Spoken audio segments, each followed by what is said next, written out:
Maswerte po tayo sa ating bansa dahil kinikilala ang kakayahan ng mga kababaihan. At ngayon pa po, makakasama natin ang 4 na tinaguriang mga makabagong Pinay. Kung bakit po sila makabagong Pinay, yan ang ating aalamin. Kaya ngayon po makakasama natin si Mami Pearly Eusenia, isang working mom from Laguna. Ilang beses na pong nalugi sa negosyo, pero hindi naman tumigil sa pagpupursige. At mapalad na nakasama pa nga sa tinatawag na Millionaires Club ng UNO. Mami Pearly, hello! Welcome to Moments. Natutuwa nga ako kasi before, nanonood lang ako ng Moments. Ay, nako. And ang dami ko natututunan bilang isang mami. At ngayon ho, nandito na kayo. Oo nga eh. Pero bago po natin ipagpatuloy ang ating kwentuhan, ay kasama rin po natin ngayon si Mami Ann Bacho, former corporate employee turned into consistent top earner and self-made UNO millionaire. Ako po ng mga milyonaryo palang katabi ko dito. Mami Ann, mag-greet ka naman sa ating mga Mommy viewers ng Moments. Hello, Miss Gladys, and hello sa lahat ng mommies na nanonood ng Moments. Pero ang sabi nga ni Mami Ann, siya ay isang avid viewer din ng Moments. Yes, sobra. Dahil sabi Sobra nga, po. di ba, hindi na ng mga mami sa mga raming natututunan dito. Marami Siyempre, talaga. Lahat po talaga. At syempre, isa rin pong kasama natin, si Fred. Isa naman pong scholar. Dati nung college siya. Isang graduating ka na ngayon, ano? Fred, ano ba? Graduating student. And after 10 months, nakakatulong na sa kanyang mga magulang. Akalain niyo yun. Siya na ang nagpapaaral ng kanyang mga kapatid. Hindi ka pa man nakakagraduate ng tuluyan, talagang nakakatulong ka na sa iyong parents at sa iyong mga kapatid. Ano? Mag-hello ka naman sa ating mga Moments viewers. Good day po sa lahat ng Moments viewers at the same time sa inyo po, Miss Gladys. Ako. So, isa po akong avid fan ng Moments kasi in the near future, syempre lahat tayo magiging mommies din. So, Wow. Nakakatuwa marami naman po si ako Fred. Ang natututunan. cute-cute, ano? Siya ang pinaka-bagets dito sa atin ngayon. And of course, last but not the least, si Miss Mabel, na isa rin pong certified mommy. Isang negosyante from Batangas City. Ang tawag nga sa kanya siya daw ang bigatin ng Batangas City. Mami Mabel! Hello, Gladys. Obvious naman, di ba? Natutuwa ako na nandito ako ngayon sa Moments. Parang feeling ko, napapanood lang kita dati sa Mara Clara. Ngayon talagang grabe. Nakaka-starstruck. Naku po. Hindi, pero Mami Mabel, Fred, Ann, and Mami Pearly, ang tanong ko po sa inyo ngayon, paano niyo ba maisasalarawan ang sarili ninyo bilang isang makabagong Pinay? Bakit ba sa tingin ninyo ito ay pwedeng itawag sa inyo? Makabagong Pinay. So, Mami Pearly, Kasi bilang isang mami, hindi ako tumigil na pagpupursige para para mga pangarap ko sa aking anak. at syempre naman si Ann, na patungo pa lang sa pagiging mami, no? How do you balance naman your work and at the same time yung, ito, di ba? Yung work mo, at yung iba pang mga ginagawa mo sa buhay? Siyempre, priority ko pa rin yung family ko, but then at the same time, yung ginagawa ko, I always make sure na may oras ako para dun sa family ko, tsaka para dito. And ginagawa ko kasi itong UNO ngayon, part-time lang. So, mostly 4 hours, 2 hours. So, may freedom pa ako na magawa ko yung ibang bagay. Hindi lang para sa family ko, para rin syempre, para makapag-relax ka. Masarap din bilang babae ngayon, masarap din yung hindi ka lang puro work ng work, na-enjoy mo rin siya, di ba? Ayun. So that's what makes you makabagong Pinay, no? And kay Fred naman, na batang-bata, no? How old are you, Fred? I'm 21. 21. So, at the age of 21, talagang na. nakakatulong na sa parents. Bakit sa tingin mo may consider ka makabagong Pinay? Kasi na-balance ko yung pag-aaral at the same time, yung pag-part-time ko sa business na to. Yung UNO nga yun. In 10 months time, Yes. no? Stable ka na sa sinasabi Although ng- hindi naman nila ako inuobliga, pero syempre as elder sister ng mga kapatid ko, parang syempre gusto ko rin matulungan sila. At hindi ba, ang sarap sa pakiramdam, ano, nung Yes. at a very young age, nakakatulong ka na sa iyong family. And si Mami Mabel naman, how do you balance po your time as a mom, as an entrepreneur, or as a business woman? And syempre po, paano ito nagagawa?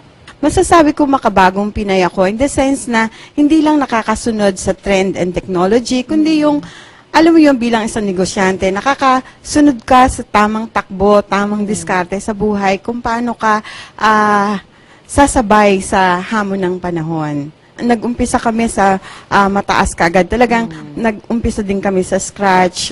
Kaya lang, ang nakakatuwa, talagang nung mamit ko itong Uno, para makatulong ka, hindi naman pwedeng mamigay ka lang ng isda. Kailangan turuan mo rin sila kung paano mangisda. At through Uno, nagamit ko siyang vehicle para makatulong ako sa kapwa ko. Hindi lang health-wise, pati yung financial status ng mga tao. Mami Pearly, ano yung pinaka masasabi mong unforgettable moment sa buhay mo ngayon as a mom, as an entrepreneur? Anong... Ang pinaka-moment na hindi ko makakalimutan nung pinanganak ko yung anak ko, si Zia. At the same time, yung moment na, naiyak tuloy ako eh. Yung moment na, alam mo yung pakiramdam na nakita mo siyang may sakit. Tapos wala kang pambili ng gatas. Yung napagdaanan niyo po na yon. Yes. Pero good thing, nakilala ko ang Uno kasi gumaling siya sa isa sa ultimacy ng Uno. At the same time, yung financially, naging stable na yung family. May mensahe po sa inyo, iyong mag-ama. Ito, panoorin po natin ito. Papasalamat ako kahit na medyo busy ka. Nabibigyan mo pa rin ng oras yung ating anak, kabit dalawa. Nagagampanan mo pa rin bilang isang asawa. Lagi ka mag-iingat, mahal na mahal ka namin. Kay Fred naman tayo, what was your unforgettable moment? Most unforgettable moment sa akin, yung inuwi ko yung car ko, yung brand new Honda Jazz ko, after 10 months doing Uno, Wow. doon sa bahay namin. Tapos nakita ko yung smile ng parents ko, wala talaga siyang kapalit. So, Talaga para sa akin, naman. yun talaga yung pinaka-unforgettable sa akin. At the age of 21, nakakatulong na. Tapos may sarili pang kotse, no? Talaga namang bihira naman talaga sa panahon ngayon ng ganun. At dahil dyan, akala mo hindi mo to ine-expect dahil meron tayong VTR dito. 'Di ba? Ng iyong mga magulang. Eto, panoorin mo to. Si Previlyn, yung anak ko, mabait na bata yan. Tapos masikap sa pag-aaral. Nakakatulong na siya. Nung nag-i-school siya, bali second year college niya sa PSBA. Ano na siya eh, scholar siya. Tapos, siya na nagpapaaral sa sarili niya. Tapos, gumagawa yan mga bracelet, yung may mga birthstone. Tapos, binibenta niya sa mga eskwela niya. Pero masikap talaga siya sa pag-aaral. Sabi niya, sa ngayon, dahil nakapagtrabaho na siya, nakabili siya ng kotse, nangako siya na papaaralin niya yung kapatid niya. Nagpapasalamat naman ako sa ganon. Sa ngayon, natutuwa ako kasi nakakatulong siya sa akin. Malapit siya sa mga kapatid niya. Message ko sa anak ko, my firstborn daughter, just continue be good, hard work mo, tuloy mo lang, stay beautiful. O, ano masasabi mo doon? Stay beautiful. Oh. Lagi. At saka talaga naman nakaka-proud talaga, 'di ba? Bilang magulang yung achievement mo, 'di ba? Tsaka napaka-enterprising mo pala. Biro mo gumagawa ka pa ng mga bracelet, 'di ba? Ay nako, talagang ideal na anak itong si Fred. And of course to Mabel, to Mami Mabel and Ann, may naku niyo to inaasahan. May nais din magbigay na mensahe sa inyo. Ito naman, yung mga taong natulungan ninyo. Unahin natin yung para kay Mami Mabel. Ito po, panoorin ninyo. So, na-meet ko po si Tita Mabel. Doon niya po sa akin in-introduce po yung business. Unang-una, nagpapasalamat po ako kay God. Pangalawa, kay Tita Mabel, yung nag-introduce po sa akin ng business. Kasi, although ganito po yung age ko, tawag nga po sa akin ng mga tao, utoy, parang mukha po akong bata. Pero dahil po sa training, especially leadership training po ng company, so na-develop po yung personality ko. Hindi lang po yung sarili ko, financially, emotional, spiritual. So ang laki po ng tulong na naibigay po sa akin. Ayan, ako Mami Mabel, nakakatuwa naman, nakatulungan mo pala si Utoy. Si Ken Fukuda, tama po? So ano po masabi niyo sa message sa inyo ni Ken? Hanga ako sa batang yan kasi talagang grabe yung pinagdaanan niya. Pero despite of everything, talagang bumangon siya. Saludo ako sa kanya. At syempre, naku ba, magtampo naman si Ann, di ba? Sabihin niya, ba't ako wala? Wala talaga. Hindi, joke lang. Talagang meron ka pa ring VTR. Syempre naman, no? Ito naman ang para sa'yo, Ann.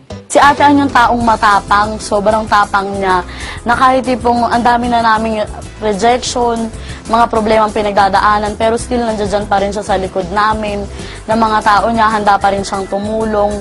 Na-invite din siguro ako ni Ate Ann kasi hindi nga ganun kaganda rin yung buhay namin dati. Yun nga, dahil din sa tulong ni Ate Ann, kung bakit siguro ngayon naging successful ako, tsaka nawala rin kami dun sa ganung estado ng buhay. Hindi naman din porkit bata ka, dapat bata ka na mag-isip. Katulad ako, ginawa ko lang inspirasyon yung hirap ng buhay namin. Kaya siguro ganito rin talaga ako katatag ngayon na kahit ano pang pagsubok yung dumaan talaga sa akin, hindi ako papayag na may makapigil pa sa amin kung ano man talaga yung mga gusto pa naming marating sa buhay. Ayan, ako, parang naiiyak si Ann. Ano naman sabi mo doon? Kaibigan mo yon? Yes, ever since nung nag-elementary ako. Oo. So, ano lang, actually, mararamdaman mo naman kasi kapag galing dito yung message talaga, as in talagang sapul ka. And I'm so happy na rin kasi hindi lang ako yung may narating. Pareho kami. And pareho kami nawala. Dati yung family and ngayon nandito na ngayon sa taas. So, we hope na pareho kami nakakapag-inspire sa maraming tao pa. Bawat isa po sa atin ay meron talagang magagawa para paunlarin ang ating mga sarili. Makatulong tayo sa ating kapwa at sa atin hong mga mahal sa buhay. Katulad na lamang nito mga bisita natin ngayon, ano? Bago po tayo magtapos, ano yung mga pwede nyo mga last words sa ating mga manonood? Pwede yung ibahagi. Hindi porket isang ina ka, hindi mo makukuha yung mga pangarap mo.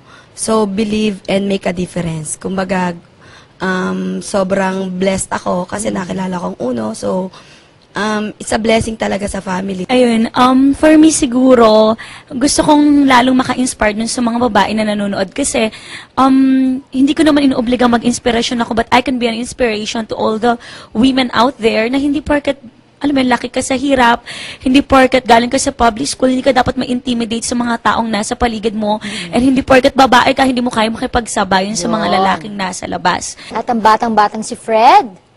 Para sa akin, para sa mga student or fresh grad na katulad ko, so wag tayong mag-settle. Kung student ka ngayon, student ka na lang. Kaya naman natin pagsabayan, lalo na sa hirap ng buhay ngayon. So maraming right opportunity, lalo na dito sa Uno, right company. Grab nyo lang, seize every opportunity, push yourself to the limit. Wag na kayong magsisettle sa enough lang. Kailangan, wag din sa better, dun sa best talaga. Wow, di ba? And lastly, Mami Mabel. Para sa akin, bilang isang negosyante at bilang isang mami, kailangan laging alam mo kung ano yung priority mo. Kailangan priority mo lagi yung pamilya mo.